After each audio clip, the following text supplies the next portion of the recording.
has broken like the first morning.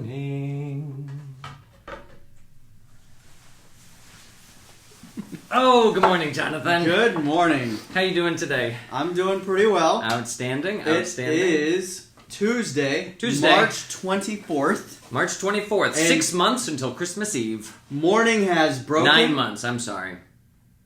And we are your consecrated hosts. We are your consecrated hosts. Consecrated by holy orders, Father Jeff. Consecrated by baptism, Jonathan. And a little confirmation. You got a little grace in there. Like you talked about, I don't know if it was in one of these videos or a different video we did, but that confirmation seals and finishes our baptism. Seals and finishes the baptism. Awesome. Excellent.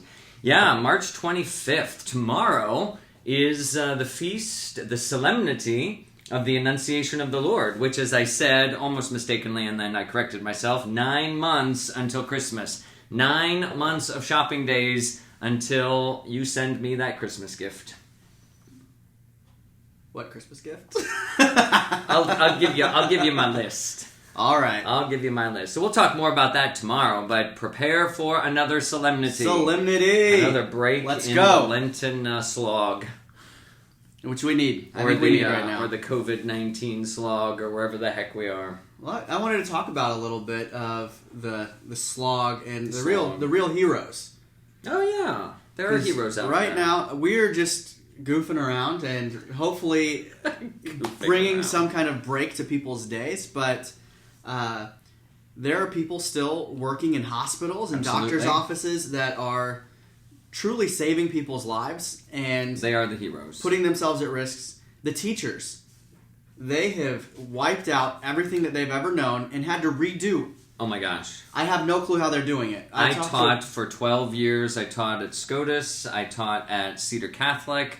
And I can't imagine having to reformulate everything for the last quarter is a crazy time anyway, but to move into this last stretch now when it's already hard to stay focused and already hard to get going, and now to throw everything. So God bless you, teachers. Yes, I talked to a teacher last night, and one of the things she mentioned was that one of the hardest things is there's not going to be any closure. I know. And so they're with these students. A lot of them left for spring break. Yep. And then they just didn't come back. And so the students that they had, they're not going to get to see again, and it's just tough. It's tough, especially if they were graduating seniors. I feel for them, who is like all those last things, whether it's prom or graduation or whatever. That a lot of those things just kind of dissolved into this great now unknown, and we might be able to get back to some sense of whatever. I don't know when that'll happen, but again, we live in the present, and we just keep moving on today. Right.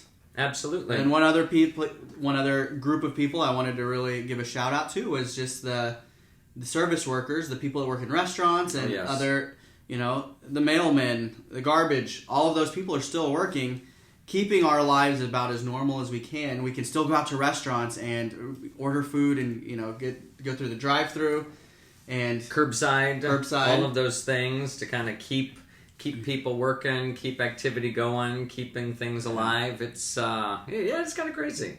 It really is. You're the cook in your house, aren't you? I do most of the cooking. You do most of the 95%. What is your cuisine de choice? Oh my gosh. What do you specialize in?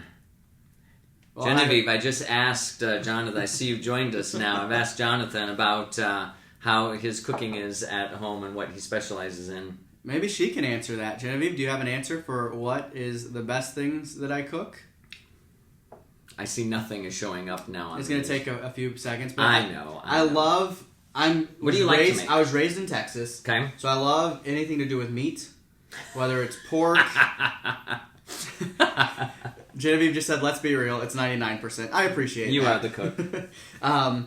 I do like Italian food. I'm not great at Italian food, though. Oh, we will have to do a cooking segment on this show. I lived in Italy for 5 years. That's where I did my seminary, and I picked up some authentic stuff. And so maybe we'll have to do a cooking segment some morning and teach you all an authentic pasta that you can surprise your family with. That'd be cool. That'd be really cool. Yeah, we'll do that. We'll think about that. I do some Mexican. My dad is a really good cook as well. And so I've made enchiladas. I actually made those for you. Hopefully Jonathan they were okay. Sanchez Hidalgo, I would hope you do a little bit of Mexican.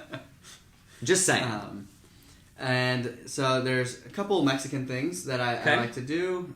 But I really like the meat. So whether it's pork, I really like the pork ribs. Pork ribs. If I had to limit myself to any one animal, I would limit myself to the pig. I think there's so much delight on that animal's body that ham, bacon, loin, chops. Not so much into the ears and trotters, but I haven't tried them. But I'm really loving the pig. It's so versatile. It is. It is so, yeah. Yeah, I think that's where I'd go. I haven't done a lot of steak because the kids don't eat as much of it, so it's been a while since I've done. Yeah.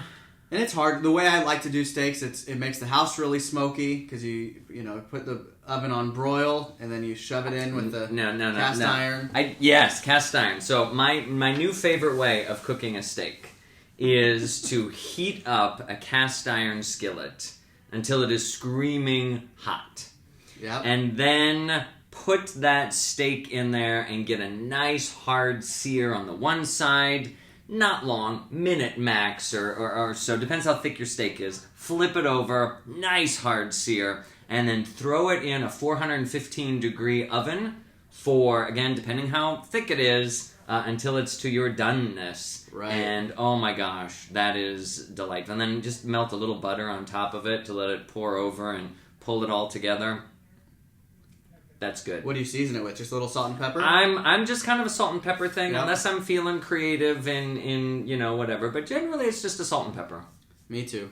Yeah. I think that's the way to go. Yeah, that's delightful. I mean, I do like grilling. I love throwing things on the grill. But oh my gosh, I throw that steak in the cast iron. I love my cast iron skillet. I've got the big one, and then I've got the individual, the little itty bitty one. Especially if I'm doing an egg or two. That's egg on cast iron. Egg on cast iron.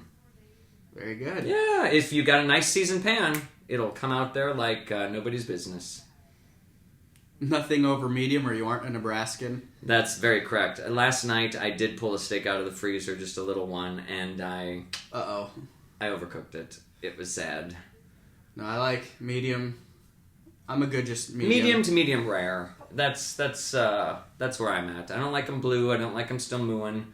I want a little bit of. I want to know that the animal is no longer. I'd say you're sensible then. Most sensible. Yeah.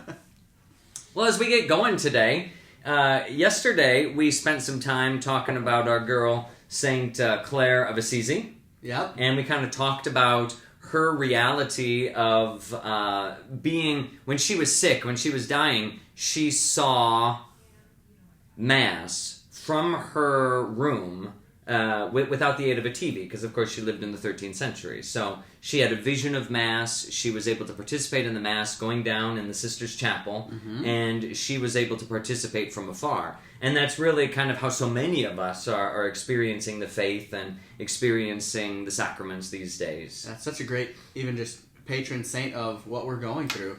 She is. I mean, I think we're going to find a lot of saints and really, really introduce those into our lives more and more. And I'm glad that our plan is to cover a different saint or two each morning here as we gather, just to kind of highlight and remind us that the things we're going through today, we've got examples to pull back on. It's not like everyone is using the word unprecedented. We are in unprecedented times. Never has anything happened like this before.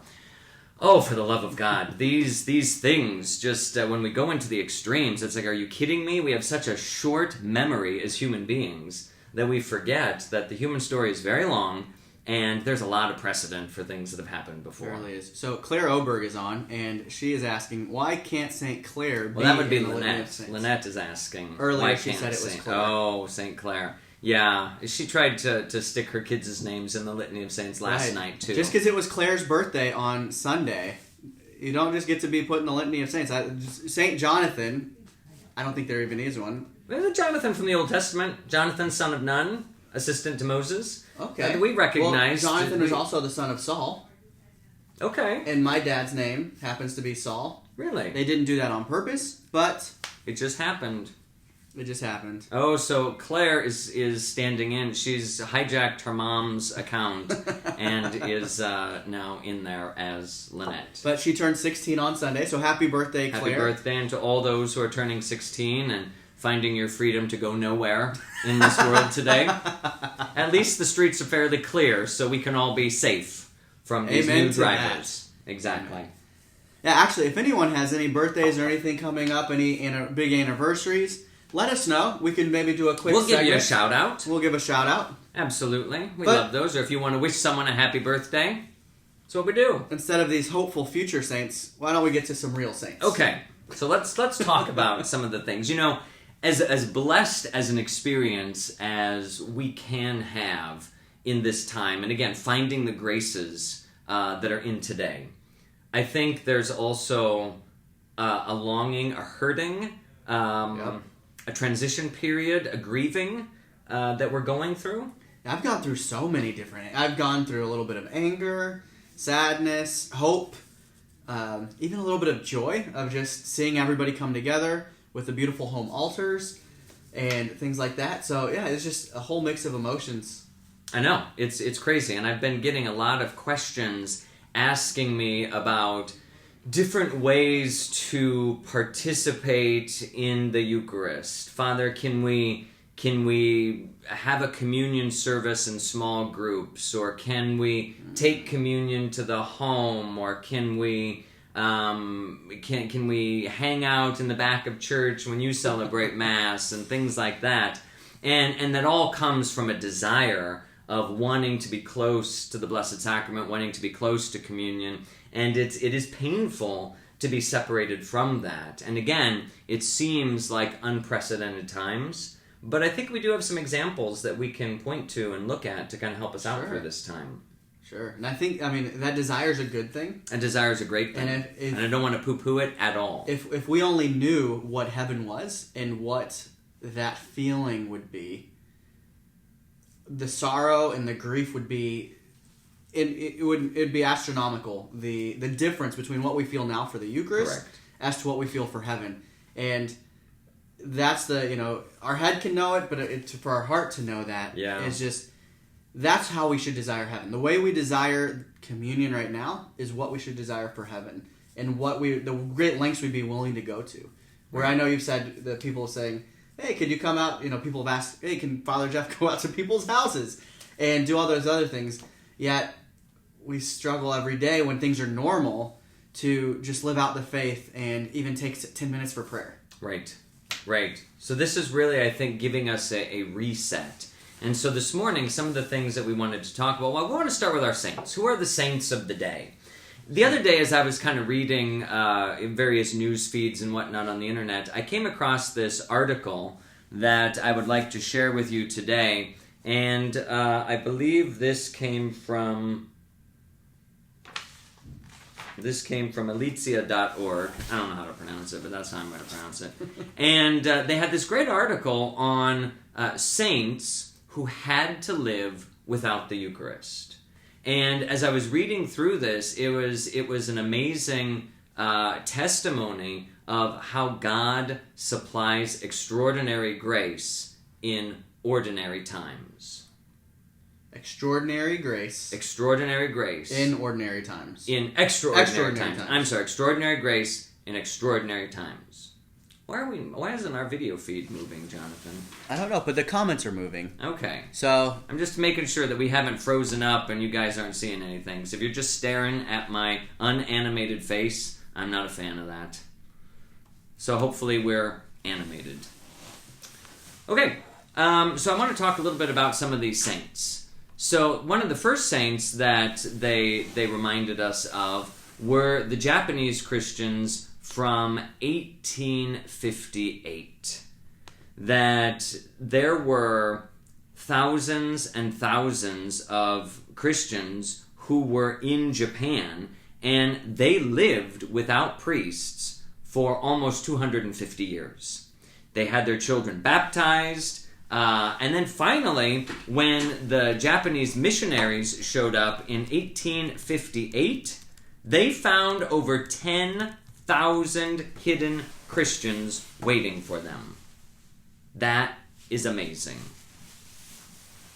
Think about all of these Christians that never met a priest, never went to Mass, never had the sacraments, but they knew about the Eucharist because somebody's grandmother's grandmother's grandmother went to Mass once. Wow. Just one time. Yep, and that was it. And then 3 generations? Or more. Or more. Or more. So they don't know how long. They don't. I mean, it was nearly 250 years. So about as long as America has been here.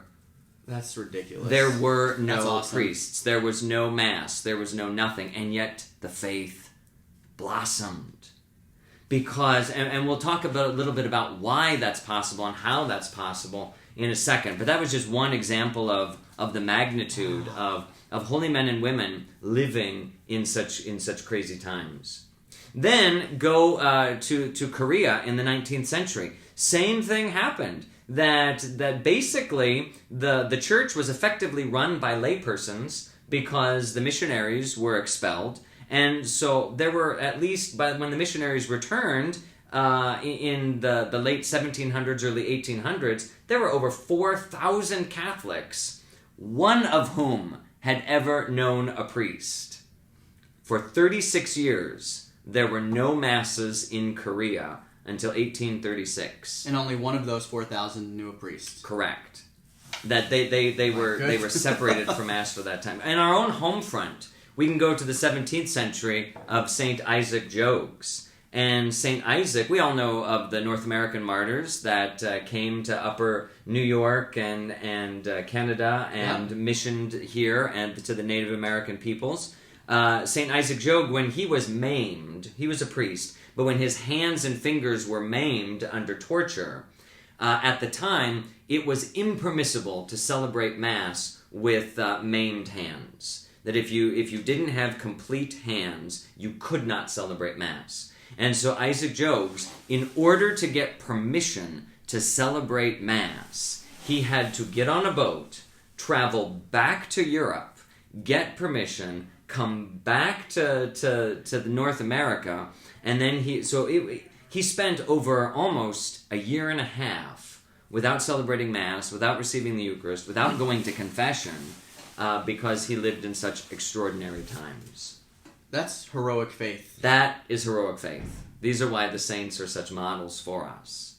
In the mid-1800s, or the late 1800s, I guess, right about the time when Nebraska was being born as a state in Madagascar, Christians, once again, same story, that the priests were expelled from the country, and they left 2 lay persons, 1 man, 1 woman, in charge of things, and they led 21,000 Catholics for 3 years without a priest. And they would gather the faithful together, and they would pray, and they would make spiritual communions, and then finally, when the missionaries came back, they were so grateful to be able to celebrate Mass for the first time again.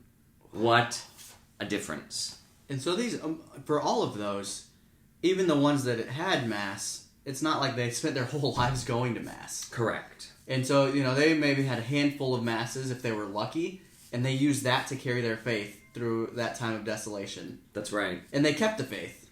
It makes me feel a little bit silly for the sorrow of missing, and I am lucky enough to go to Sunday Masses, but I'm not taking communion. Yeah, I was going to ask you about that, Jonathan, because those of you who watch the live stream and who know, and who go to the daily Mass via the internet or to Sunday Mass via the internet, Jonathan's running the cameras and he's making sure that things are set up and that everyone can follow at home. He's also a lector, so he's able to read at that celebration. But I noticed that you don't approach to receive communion with me at that time. So you want to tell us a little bit about your own spirituality or where you're finding yourself there? Part of it is I want to be in solidarity with everybody else that cannot receive. Mm-hmm. I want, in some maybe sick, twisted way, I want to feel that pain. I too take receiving the Eucharist daily or weekly for granted. Mm-hmm. We have daily Mass here offered every day. I don't go to daily Mass offered every day because I sometimes think, oh, I need to get this work done. And then you look back and it's like, well, if I knew that last Mass I went to on Sunday was going to be the last Mass that I was going to go to for a while, I probably would have gone to Mass every day that week. Sure. And I didn't. And so I want to feel that desire and pain, and I want to be able to celebrate when I go to Mass the next time that I can receive, to just be, Lord, please come into my heart and change my heart, and let me, one, be at the perfect disposition, or the best disposition I can be to receive all the graces, but two, let me appreciate and really take it in, and not just go up to communion thinking about what I'm going to have for lunch right afterwards, where God is really the spiritual food that He gives is the most important thing that I will consume ever in my life. Sure. It is the pinnacle. The Eucharist is the source and summit of our faith, and we take it for granted. I take it for granted, and it's one of those things where I want to be in solidarity with everybody else. I don't want to receive just because I work here and I'm running the cameras, and it's something that I really want to love Jesus more, and I think this is a path in order to do that.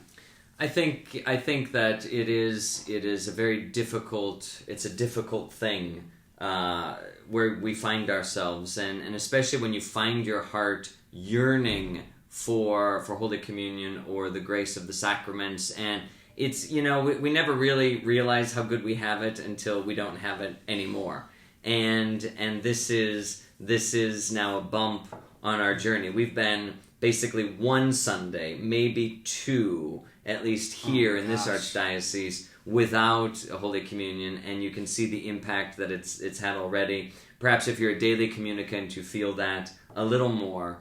But we can't forget the great value of spiritual communion, and not to downgrade that in any way. And so I kind of was looking up some things about what does the Church have to teach us, or what does the Church have to say to us about spiritual communion. And I found this declaration that the Congregation for the Doctrine of the Faith issued in 1983 when it was answering questions about the proper minister of the sacrament of the Eucharist. Who was that? Sure. And in there, let me read this to you, which was approved by John Paul II in 1983. The individual faithful who are deprived of the Holy Eucharist for either a short or longer period of time do not thereby lack the grace of the Redeemer. Through their desire for the sacrament in union with the Church, no matter how distant they may be physically, they are intimately and really united to her, and therefore, and here's the key, receive the fruits of the sacrament. So I receive all of the fruits in a spiritual communion. In a spiritual sense. In a spiritual communion, the more open your heart is, the more you are able to receive the fruits of the sacrament of the Holy Eucharist. While you cannot receive the Holy Eucharist, the graces that you would receive in the Holy Communion are communicated in that spiritual communion. And it's the same way with physically receiving communion, correct? It is, say that how? So the more open, the more disposed you are to receiving the Eucharist and receiving those graces, the more you receive. The graces are given, the more disposed you are, the more freely those fruits will grow. Okay. So that is how you approach that. And I see Joan asked a question that someone asked me yesterday, in fact, if one must fast for an hour before spiritual communion when you're going to Mass via live stream. Someone asked me that yesterday. If I'm going to make a spiritual communion, do I have to be in a state of grace? Do I have to fast for 1 hour, approaching it like I would sacramental communion? Technically, no. You don't have to fast for an hour. However, I think that's a good practice. Yeah, I think that it ties into what you're doing. So I would recommend maintaining a Eucharistic fast like normal, preparing for that spiritual I think communion. that would be a physical way of preparing for that spiritual gift. Absolutely. And we are body and soul, and so what we do with our bodies helps our souls. And so just to know that hunger, create that Eucharistic fast, and that helps out. Perfect. Do you have to be in a state of grace in order to make a spiritual communion? No. You do not have to be in a state of grace, because that's the whole purpose of a spiritual communion. Those people who cannot receive Holy Communion on a regular basis in Mass, if you come to Sunday Mass and you realize, oh, I haven't been to confession, I know I'm guilty of serious sin, or I'm not disposed for whatever reason, that I have to then make a spiritual communion. And I am able to receive the fruits of that sacrament as I'm able to receive them. Right, and that's what the Church asks of us in normal times. Always. When we have not gone to confession for a long time, Exactly. or we're in a state of mortal sin. If you know you're in a state of serious sin, you cannot receive Holy Communion sacramentally, but you can always receive it spiritually. And so, hopefully that you can make a good act of contrition and venial sins are relieved. If you notice that you are in a state of mortal sin, then do make it to confession as soon as possible so that you can experience the fullness of those graces. Is it preferred during times when people can attend Mass? Should they still go up and receive a blessing? Or that for a lot of people, that is an act of spiritual communion. So even though I can't receive physical communion or sacramental communion, if I know that I'm not disposed to receiving it as well as I should be, then I should go up and present myself for spiritual communion. I don't have to, but the way we do communion in the United States with nice little organized lines and everything, it can be very awkward to remain in the pew as everyone goes to communion and you're sitting there with like a big arrow over your head saying, sinner, sinner, sinner, and we don't want people to feel that way. And so to approach maybe in the communion line where only you and the minister know that you are receiving that blessing and asking for that spiritual communion. So I think those are some good ideas about spiritual communion. Yeah. I would just, to your point, Jonathan, Cardinal Ratzinger, later Pope Benedict, wrote in Behold the Pierced One, a book that he put together in 1986. He talked about this very thing, about fasting from the Eucharist. And this is what he said. A fast from the Eucharist could lead to a deepening of a personal relationship with the Lord in the sacrament. It could also be an act of solidarity with those who yearn for the sacrament ordinarily and cannot receive it.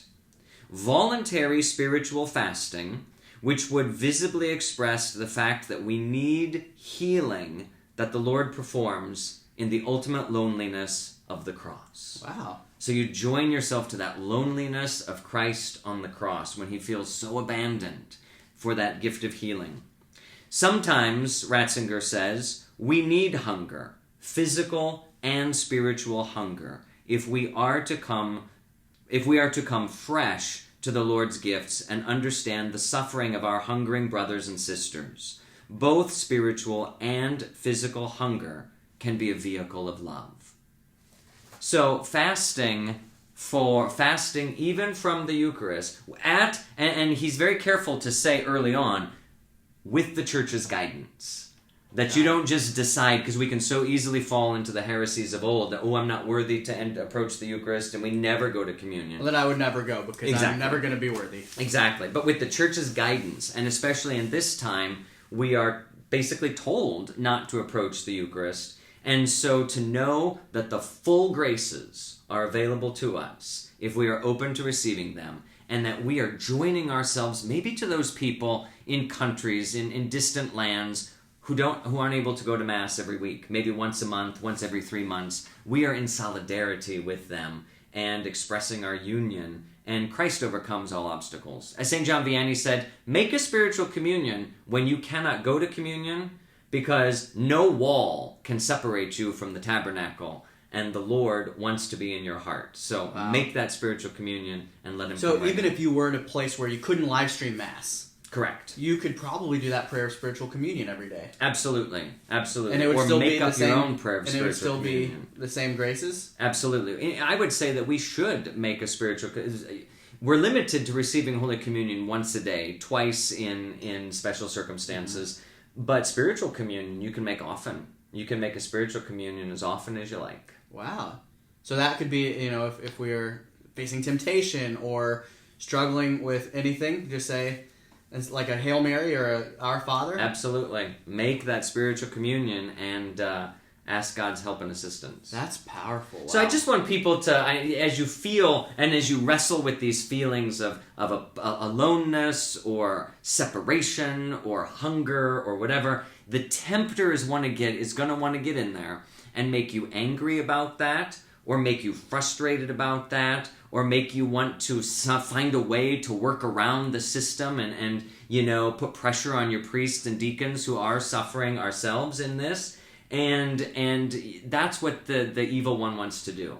We look to the saints and how they dealt with it, and I think we can understand that no, God is not limited by his sacraments, and he will, as I say time and again, extraordinary graces for extraordinary times. That is awesome. I am pumped up now. I know. Let's dive into live streamed noon mass. And we will share those articles with you guys so that you can read the full text. Absolutely. And share them with your friends and family, because I think that is just so powerful and so good to know. Yeah, and it helps. If we don't know about it, how can we have comfort? And Jonathan, I think that speaks to one of the questions we had yesterday. Amanda asked, how do we evangelize when we are stuck in our homes, when we're not able to be with people or to go out or to whatever? This is one of the ways we do it. The little nuggets that we find along the way, share them. That's great. Reach out to people. Yep, and you can't really go knocking door to door. Or I was thinking, man, maybe you could ask, go to your neighbors, leave them a note that says, hey, do you need groceries or anything? But then you're still potentially infecting people, and so I think we really are limited. But living out your faith. So when you're going on walks, try to live joyfully. Yeah, absolutely. The joy of Christ, evangelization doesn't always mean carrying a big crucifix as you're walking down the street, right? But being able to live joyfully. Joy isn't happiness, and true joy comes from God. And if we live with joy, people are going to say, man, why are they so happy all the time? Or what is it? And as they get to know you, they're going to know that you have a relationship with God. You're going to say, absolutely. Hey, I'm going to just go pray right now. Oh, well, when do you pray? Well, right now you can say I go at 10 o'clock, I do the show. Right. Noon, we go to Mass and all those things. And so that you really can start sharing your life. And in sharing life... And this is I think, a real interesting time where sometimes it's hard to invite people who may feel kind of on the outskirts or on the edge of things, or may not be really into religion or the church or whatever, to invite them to come to things. But now that most things are being streamed online, this is a great opportunity to invite someone to watch with you. And you can set up a watch party on Facebook, or you can, invite people to hey, there's this great thing going on at my parish, or I found this article to read, or whatever, and just invite people in. And this is a situation now where people, from the comfort of their homes, as it were, can kind of peek in and see what the church is doing without actually stepping foot in the church and being afraid that we're going to clamp on them and not let them go. Hosting a watch party. We actually, on Sunday, we live streamed at 11 a.m. Mass. And I was going afterwards, looking at the comments, and there's this guy, I can't think of his name, but he said, so-and-so, streaming from Nigeria. So I was like... And he was hosting a watch party. Is this for real? Yeah. So we click on his profile, and he's definitely from Nigeria. He's, he's, I think, Lagos. Sure. And he hosted a watch party. So it was there on his wall, this guy from Nigeria hosting a watch party with our Mass. Our Sunday Mass. And that just blew my mind. It was the Saturday noon Mass. It was a Saturday noon Mass. And I'm like, well, what time is it in Nigeria? And it was 6:30 p.m., or it was 6 o'clock p.m. in Nigeria at the same time. So it was just like, look at how big and how small the church really is, and how connected we are. Another reminder to like our page. Also share any videos that we post that if you're watching, either during or after, share that video with all your friends and post it to your wall so that it can get out. That's an easy way to evangelize. You're not doing much. You're just putting it out there. people can scroll by through if they're not interested. But sure enough, people have joined. Since we've started any of this live streaming, we used to have about 720, 730 people like us on Facebook. We're up over 1,000. So we've gained over 250, 260 people liking us on Facebook just because of people like you guys sharing and putting us out there. Well, to be honest, we weren't really doing a whole lot with Facebook beforehand. I mean, this time has really helped us dive into some of the things that maybe we should have been doing in the first place and haven't been doing. And so there's going to be great graces and blessings that just flow from this for all of us. For sure. Absolutely. We don't have any time for questions and answers from you guys today, but please, if you have questions, put them on here and we will answer them eventually. If not on here, privately, we will answer a question.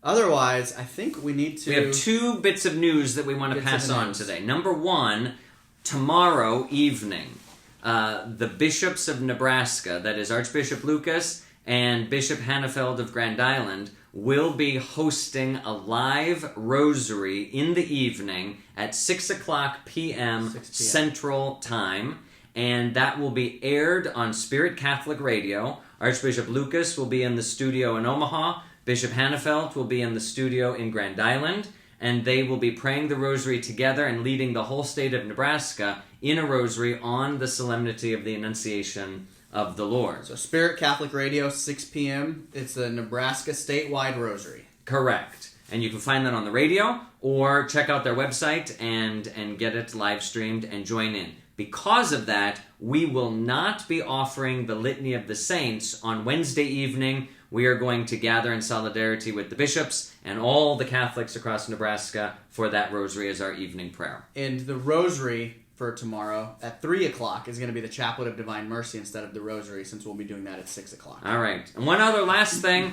Our Knights of Columbus, the great work that they do, they have a raffle going on, and it's got some wonderful things that if you would like to buy raffle tickets for the Knights of Columbus Lenten raffle, please call the parish office. Please do that, and we will get those to you. Diane can help you get those tickets. And this year, it's all about family fun things. And so, if you were looking for something to do with your family once all of this ends, the grand prize is a 2-night stay at the Great Wolf Lodge, a Storm Chasers prize pack, family day at the zoo, family day at the Children's Museum, family dine out to Olive Garden's, Cheddar's, or Longhorns, and a $150 Darden's gift. That is a $150 Darden's gift card, and then family night at the movies. And awesome. So, when you're wanting to get out of the house with your family once all of this is over, this is a perfect opportunity. The Knights do such great things for this parish and our community. We thank the Knights. That we're really indebted to the Knights. I don't know where this parish would be without the Knights. And so... Good men. Thank you for your service. And then Jonathan? The very last thing, confessions. Confessions are still going on. We still can have those confessions. Check out your parish's websites to find out. Call, see when confessions are. Individual sacraments are still being celebrated in that way. So find us and get yourself ready for Easter. 3 to 6? Tomorrow, today, Thursday, and Friday, 6 o'clock to 7 o'clock. Because of the rosary on Tuesday, it will be 3 o'clock to 4 o'clock and the regular Saturday time. All right, let's close with a prayer. In the name of the Father, and of the Son, and of the Holy Spirit. Amen. Heavenly Father, we ask your blessing upon us. Open our hearts that we might receive more graces in this time of extraordinary waiting. Fill us with a longing for your presence and bless us deeply. In the name of the Father, the Son, and the Holy Spirit. Amen. God bless. Have a good day.